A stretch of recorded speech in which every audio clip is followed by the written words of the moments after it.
The moonlighting debate has taken the IT world by storm in the past month, and one of India's largest tech companies, Wipro, has terminated services of 300 staff members who were found moonlighting. The company's executive chairman, Rishad Premji, has reiterated that it is an act of integrity violation and therefore employees were fired. Listen in.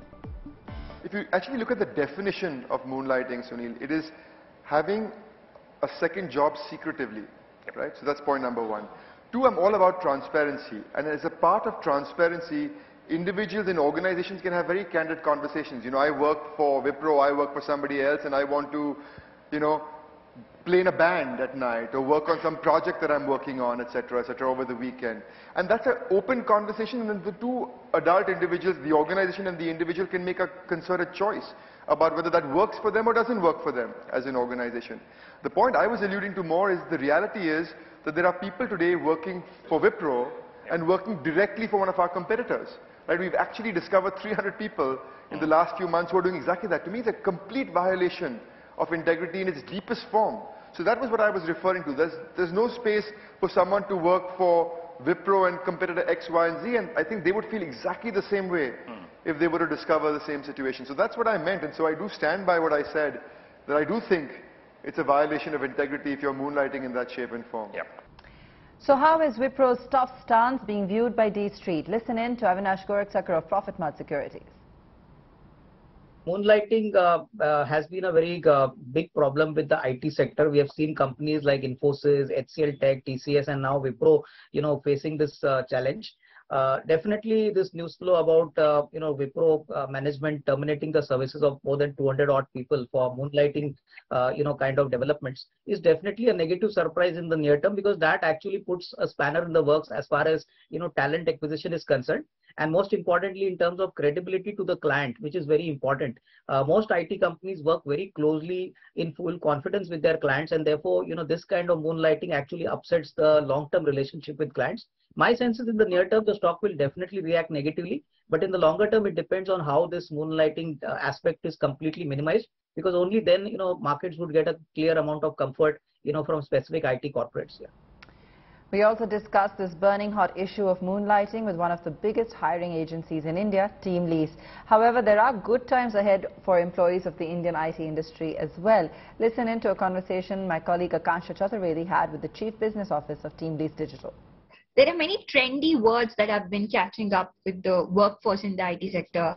People say people want to moonlight, as in take up multiple, take up side gigs or have a secondary employment. And there's like a new trendy word called quiet quitting, that we do only the bare minimum which is required. So is this because there is a disconnect between the employer and the employee? And what is actually causing all of this conflict?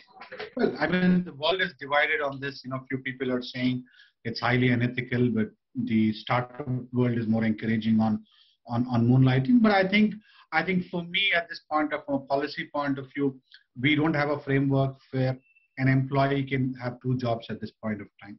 So I think the legal framework does not permit anyone to have two employments. But I think gig over a period of time, or moonlighting, what they're going to call, or what they're calling is going to catch up in the coming years. And that we see as a trend, that people will work on multiple projects with multiple customers, but we will have to see how the policy changes are going to take place in this matter. All right, so talking about employees, and the attrition rate in the IT sector has, touched record numbers. The attrition rate at Wipro doubled in 4 quarters. So Wipro actually introduced a few HR policies, as in they had quarterly promotions, freshers had a 5-year career path and stuff like that.